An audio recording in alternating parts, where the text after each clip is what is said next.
मेरा नाम निवेदिता है और मुझे बचपन से ही सक्सेसफुल होने का बहुत ज़्यादा ही शौक़ है।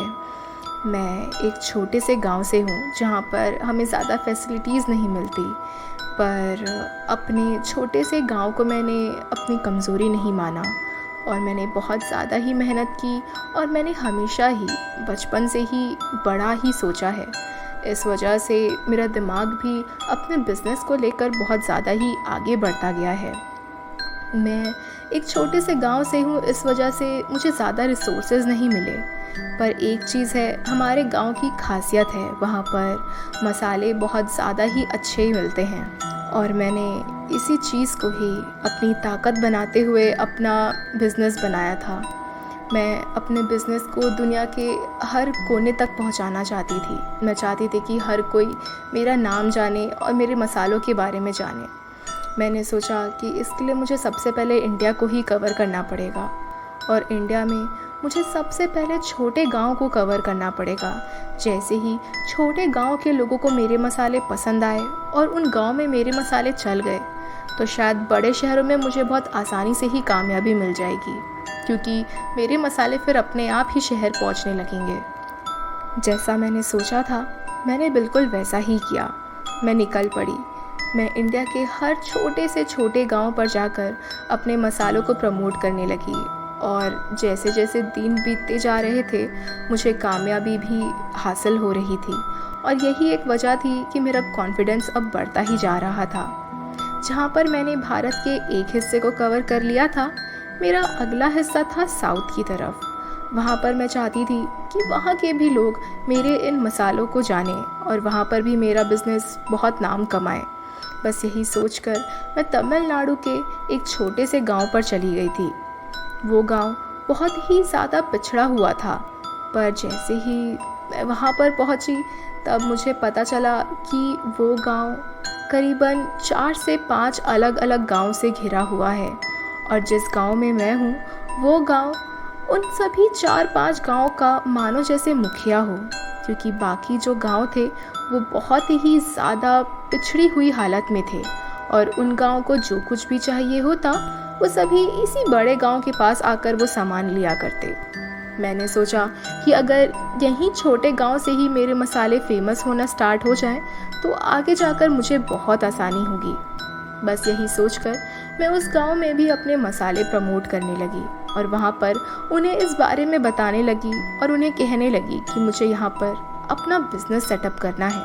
और इसी सिलसिले में मैं उन गांव के मुखियाओं से बात करने लगी। जैसे ही मैंने अपना तमिलनाडु का ट्रिप बनाया था, तब मैंने सोच लिया था कि मैं वहाँ पर मैक्सिमम 10 दिन रहूँगी और उन्हीं 10 दिनों में मैं ट्राई करूँगी कि साउथ का ज़्यादा से ज़्यादा गांव मैं कवर कर सकूँ। वहाँ पर मैंने अपने कुछ साथी भी बना लिए थे। उन्हें मैंने पैसों का लालच दिया और उन्हें बस इतना ही कहा कि वो मुझे यहाँ के गांव और उनकी खासियत के बारे में बताते रहे। वो लोग भी ज़्यादा पढ़े लिखे नहीं थे और गांव के ही थे। जब उन्होंने पैसों की बात सुनी तो वो भी मेरी बात तुरंत ही मान गए। उन्होंने मुझे बताया कि यहाँ पर जो 4-5 गांव अलग हैं, मुझे वहाँ पर भी जाकर इस मसाले के बारे में बात करनी चाहिए। मैं उन्हीं के साथ बाकी 3 से 4 गांव ढूंढ चुकी थी और वहाँ जाकर मैंने इन सभी मसालों के बारे में अपनी डील भी पक्की कर ली थी। मैंने सोच लिया था कि यहाँ पर आगे चलकर मुझे किस तरीके से अपना बिज़नेस फैलाना है, पर वो एक ही गांव रह गया था जहाँ पर कोई भी रास्ता नहीं जाता था। मैंने जिस आदमी को पैसे दिए थे, उसने मुझे बताया कि उस गांव पर जाने के लिए कोई भी रास्ता या सूखी सड़क नहीं है। वहाँ पर जाने के लिए हमें नाव का इस्तेमाल करना पड़ता है और वो गांव बहुत सारे तालाबों को पार करने के बाद ही आता है। पर उसने कहा कि वो गांव बहुत ही ज़्यादा अलग है, वहाँ के लोग बहुत अलग हैं। वो लोग ज़्यादा बाहर नहीं जाते, उन्हें कुछ भी ज़रूरत होती है तो वो बस हमारे ही गांव में आते हैं और यहीं से वो वापस अपने गांव लौट जाते हैं। वहाँ के लोगों को ज़्यादा लोग नहीं देख पाते। ऐसा सुनने के बाद मुझे वो गांव थोड़ा सा इंटरेस्टिंग भी लग रहा था। मैंने कहा कि ठीक है, हम उस गांव में भी जाकर देखेंगे। तब अगले ही दिन सुबह मैं तैयार होकर तालाब के ही किनारे आ गई, जहाँ पर मेरा साथी मेरा इंतज़ार कर रहा था। हम दोनों ही साथ में उस नाव में बैठे और आगे बढ़ने लगे।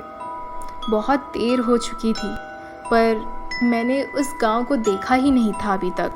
मुझे ऐसा लग रहा था जैसे वो गांव बहुत ज़्यादा ही दूर है, और ये तालाब भी कोई छोटा सा तालाब नहीं था। इसका दूसरा छोर देखना मुश्किल पड़ रहा था। धीरे धीरे करके वो पानी एक दलदल के रूप सा हो गया था, और वो बहुत ज़्यादा ही अजीब सा रास्ता हो गया था।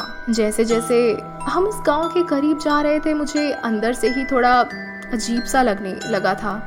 वहाँ पर रास्ते में ही बहुत ज़्यादा बड़े बड़े पेड़ थे, जो कि पानी से निकलकर सीधा ऊपर ऊंचाई तक जा रहे थे, और वो इतने ऊंचे थे कि उन्हें देखना मुश्किल था। और वो ऊपर जाकर इस तरीके से झुंड बना रहे थे कि सूरज की रोशनी नीचे तक नहीं आ रही थी। वो वक्त अब दोपहर का हो चुका था और हम पहुँचे नहीं थे अभी तक, पर वहाँ पर उन पेड़ों की वजह से बहुत ज़्यादा अंधेरा हो चुका था। मुझे समझ नहीं आ रहा था कि आखिर लोग ऐसी भी जगह पर कैसे रह सकते हैं, कि तभी मुझे अचानक से थोड़ी रोशनी नज़र आई। जब मैंने अपने साथी को इस बारे में बताया, तब उसने कहा कि यही वो गांव है और हम उस गांव पर पहुंच चुके हैं। जब मैं वहां पर पहुंची तो वो कोई साधारण गांव नहीं था, वो बहुत ही ज़्यादा मॉडर्न गांव था। वहाँ पर कुछ कुछ इमारतें ऐसी थी जो कि बहुत ही ज़्यादा पुरानी और खंडर सी थी, पर कुछ कुछ जगहें बहुत ही ज़्यादा मॉडर्न थी, जो मैंने कभी सोचा नहीं था कि मैं एक ऐसे गांव पर भी देखूंगी। मैं इस बात पर यकीन ही नहीं कर पा रही थी कि ये कोई पिछड़ा गांव हो सकता है। वो गांव बहुत ही अलग था, वहाँ के लोग बहुत ज़्यादा अलग थे। मेरा साथी मुझे अपने एक दोस्त के पास ले गया। उसका वो दोस्त हमें उस गांव के मुखिया के पास ले जाता। जैसे ही मैंने उसके दोस्त को देखा, वो बहुत ही अजीब तरीके के कपड़े में थे। ऐसे तो वो गांव के थे, पर वो प्रॉपर सूट में था, मानो जैसे कि कोई बिजनेसमैन हो। उनके चेहरे पर एक अलग सी ही रौनक थी। वो आदमी हमें गांव के मुखिया के पास ले जा रहा था, जहाँ पर वो हमें एक बहुत ही खूबसूरत सी इमारत के अंदर ले गया, और उससे पूछने पर पता चला कि वो एक लाइब्रेरी है। ऐसा लग रहा था जैसे हम किसी इंग्लैंड की बहुत ही ज़्यादा पुरानी इमारत पर आ गए हों, जो कि बहुत ही ज़्यादा खूबसूरत है पर साथ ही पुरानी भी। वहाँ पर बहुत ही ज़्यादा पुरानी पुरानी किताबें थी, और वहीं बीच पर एक 50-60 की उम्र का एक आदमी बैठा हुआ था, जो कि प्रॉपर सूट में था। उसे देखकर ऐसा लग रहा था जैसे मानो वो खुद एक बिजनेसमैन हो, किसी गांव का मुखिया नहीं। उससे मिलकर मैंने उससे सारे सवालात पूछ लिए कि आखिर ये गांव इतना मॉडर्न कैसे है, और ये इतना पिछड़ा हुआ क्यों कहा जाता है। मेरे और उस मुखिया के बीच क्या बातें होती हैं, और उस अजीब से गांव में मेरे साथ आगे क्या होता है, ये जानने के लिए देखिए इस स्टोरी का दूसरा पार्ट।